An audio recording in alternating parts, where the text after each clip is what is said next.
everyone, welcome back to Alice and the Giant Bookshelf. Today's video is the Philosophy of Reading tag.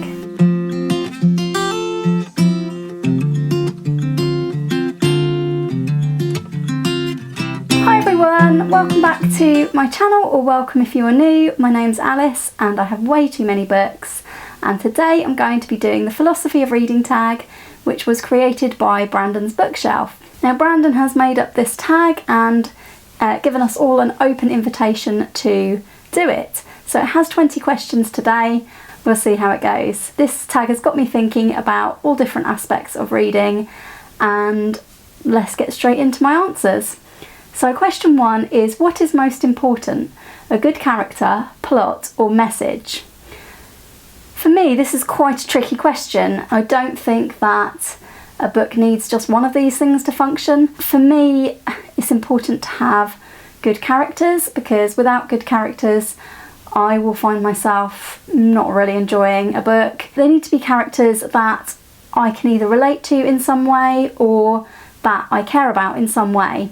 And for me, if the author hasn't made me care about the character at all or made them believable, then that's something that will definitely lose me. Having said that, as a crime and mystery lover, I do really enjoy plot-driven books, but I think the very best plot-driven books are plot-driven but you care about the character immensely. For me, it's a mixture of plot and character.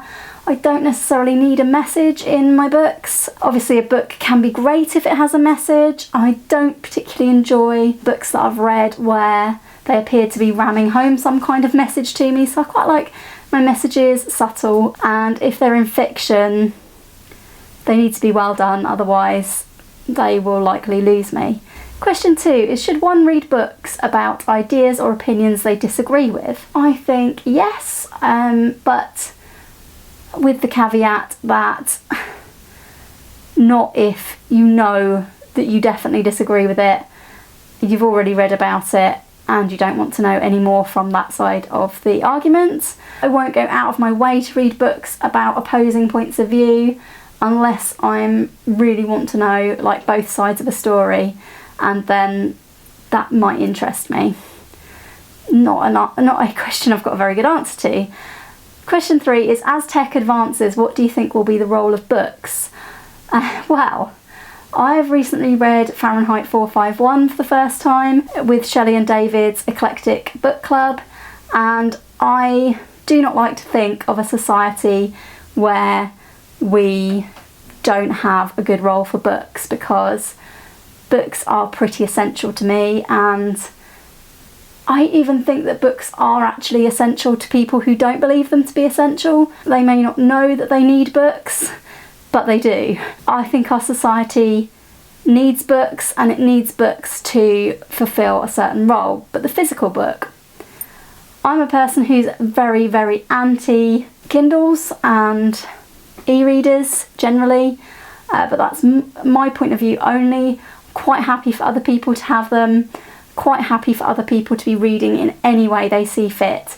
I personally do not want to get an e-reader, because just nothing beats a real book for me, and I like to read my books as a real book. I do enjoy audiobooks, which is something else that I didn't know I would necessarily love before I got to it. I think that you can get a lot from audiobooks, but I have listened to audiobooks where I've thought this would have been better as a physical book. As technology advances, I really hope there will still be a place for the physical book, and if there isn't, then I hope that that day is a long way away and after the end of my lifetime, hopefully. Anyway, question 4. How important are summaries, reviews and art in your book choosing? Apart from a blurb, I wouldn't read a summary of a book before reading it. A blurb can very easily influence me to put a book back down, and me and my mum have an ongoing joke about this because we are just terrible at rejecting books. We'll pick them up, we'll put them immediately back down after reading one particular word that has put us off. Blurbs can be really important to my choosing of a book, but not any longer summary than that. I don't usually read a review before reading a book. The opinion of an author I really like in a very short one-line review might convince me to buy a book, but I wouldn't be reading any longer reviews usually before choosing a book. However, reviews by booktubers, I do listen to a huge amount of book reviews by booktubers, and I also see a huge amount of book reviews on Bookstagram, and I will pay attention to these. I guess they are becoming important to me, but I haven't as yet bought any of those books, so it's hard to say. Art in my book choosing can be very important. I have been known to judge a book by its cover, haven't I, Harry? Yeah, do we judge books by their covers? Yeah. If you've seen the book design tag that I did recently, you'll know that I really love a pretty book. So art can be important in my book choosing. So question 5 is, should one ever skim or scan a book? Not a fiction book, I don't think. I do think if you've skimmed or scanned a work of fiction, you probably haven't read it enough to say that you've read it. But I think when you're reading like non-fiction, where you might not want to read every chapter of a non-fiction book, I think it's okay to skim or scan chapters that are not relevant to what you are trying to find out about. But I think that's probably the only circumstance I would agree with it in. Question 7, is it important to be well read? This is another tricky question. I think there are different ideas of well read. So the first thing is, I think it's very important not to judge people on whether they are well read or not. So is it important to be well read if we're being judgy about it? No. I think everyone should be encouraged to read, and I think that reading should take whatever form people feel comfortable with and enjoy. Is it important to me for me to be well read? Yes, in a way. It's important to me to become better read over time. So I don't consider myself a very well read person, although I have read literally hundreds of books in my adult life. I do think though that a lot of what I've read has been crime, has been mysteries, hasn't been books that maybe people would consider being well read. I haven't read a lot of the classics, and that is something that I want to rectify in the future. And also I want to read more widely. I want to read more poetry. I want to read more plays. There's so much in the world to read that I do want to be well read, but I do understand that being well read is not important to everybody, and that's fine. Question 8 is, what is your book buying process? At the moment, I don't have one. I've been on a book buying ban now for about 2/3 of last year. When I do buy books, I'll buy books online. I will buy books second-hand online largely. I buy books in bookshops. I'm not really fussy about where I buy books, but I do really like finding second-hand books that I would like to read. Second-hand bookshops and charity shops are great for finding books. Question 9, what is your reading process? I wouldn't say it's much of a process, but yeah, choose which book I'm in the mood for next, sit down and read it. If I've got a day where I can spend the day reading, then that day will obviously look like a lot of me sitting in one place and reading the book, consuming a book very rapidly. But equally, I can read a book over a long period of time. Number 10 is, how do you use what you read? I don't think I always do use what I read. Obviously, I use it to make content on BookTube these days. I use it to talk to people. I very often use it in discussions with my mum, because she's often the person I can go to who has also read a book that I might have just read, or at least will put up with me talking to her about it. Yeah, I wouldn't say there's any other real ways that I use it. 11, I really like this question. If you could download a book to your brain, would you still read? Yes, I would still read, but I would definitely download some books to my brain. I've talked about this with my mum for a long time now. Would like that to be able to happen, especially with like some really, really long books that I would love to read and know the contents of, but I haven't got to them yet, or I feel like I might never get to them. I'd love to be able to download those to my brain. I'd love to be able to download non-fiction to my brain so that I could just know more stuff. I would definitely be on board with downloading books to my brain, but at the same time, there are certain books I would definitely still read. And we've already spoken about how much I dislike e-readers, so it may not make logical sense for me to want to download books into my brain, but I would reserve this for really large books that I don't feel like I could read on my own. I would still be open to going back and reading those books in paper format if I really enjoyed the contents once it was in my brain. Which leads nicely on to question number 12, what are your views on rereading a book? I really enjoy rereading, particularly when I've gone back to read books that were read to me in childhood. I've absolutely loved doing that. I have now finished all of the Agatha Christie books, and this has led me on to a rereading project of the Agatha Christie books because I started them back in 2006. So now I have conveniently forgotten a lot of the plots and a lot of whodunits, and yeah, I plan to reread pretty much all of those. But there's plenty of books that I definitely would reread if I didn't spend so much time thinking there's just too many books to read in the world. I need to get on with reading books that I haven't read. Question 13, what makes a book good? It's been really interesting watching this question on other people's tags and finding out what people think, but I definitely agree with the view that I've seen a couple of times now, which is that a good book makes you just really want to share it and talk about it. That's a really good book in my eyes. Sometimes I've read a really good book and I'm just bursting with wanting to talk about it. But a really, really good book, in my opinion, is one that stays with you after you've read it, after you've put it down. The best books for me are ones that I'm going to go away and think about. And sometimes books have surprised me by being books that I have really thought about afterwards I didn't think I was going to. Definitely one of the top things for me that differentiates a good book from a great book is a great book will stay with me and I will think about it, and I'll still be thinking about it months later. So a book that is a good example of this is Life After Life by Kate Atkinson. I read this last year and I still think about it sometimes now. It crosses my mind and I think about parts of it. I think for me that's the key. If I'm going to think about it again, it's a good book. What makes a book bad? A bad book is really forgettable. A bad book I won't be able to get into. For example, I read a book the other day, and there is a review coming out of this soon. I didn't feel like it ticked any of the boxes for me. There weren't characters that I cared about. There wasn't a plot that I cared about. It didn't give me anything to hold on to in terms of making me interested in reading it. So a good book will make me interested in reading it and will hook me in.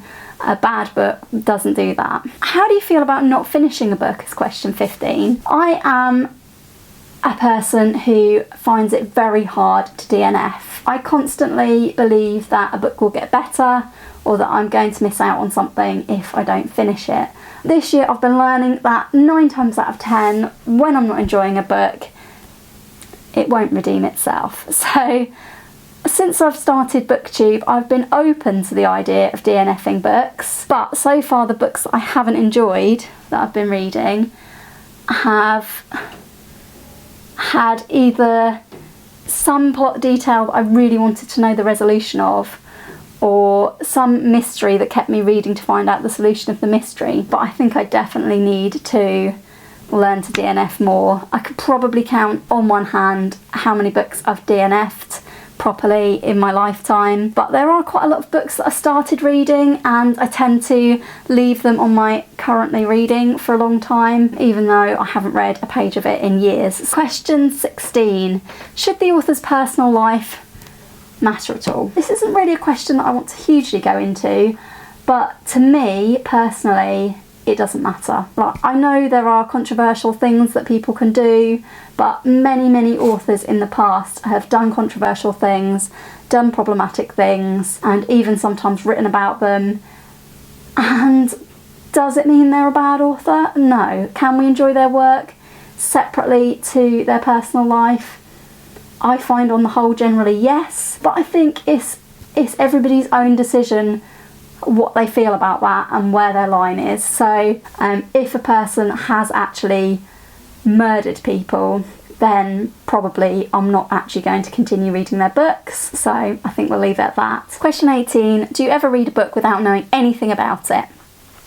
Probably not without knowing anything about it, but definitely when I was younger I used to just go to the library and sometimes go to their new-in shelves pick up a book I like the look of, literally having never heard of it before, and read it, which is why there's quite a few obscure sort of books that I've never heard anybody talk about on my list of books that I've read on Goodread. Yeah, I used to do this quite a bit. I don't do it so much now, largely because I've been reading a lot off my shelves. Question 19, what author, genre, series or culture can you just not get into, and why? I don't really read much romance, particularly sort of contemporary romance books, but I did used to, so that's not really, can't get into. What I would really love to get into that I haven't managed to yet is like pure fantasy. I feel like I know in my heart that I will love fantasy because of the books I loved as a child, like the Dark is Rising sequence and like his Dark Materials, things like that. But I do have a bit of a history of finding fantasy hard to break into. I haven't actually read a lot of it myself. My mum read us The Hobbit when I was younger and started reading us Lord of the Rings, but I've never returned to them myself, and I wish I would. One thing I often struggle with in fantasy is if I pick up a book and everybody's got a really weird name, like a completely made up, out there name, the more stupid it sounds and the less likely I am going to be able to pronounce it myself, the more likely I am to put that book back and be put off.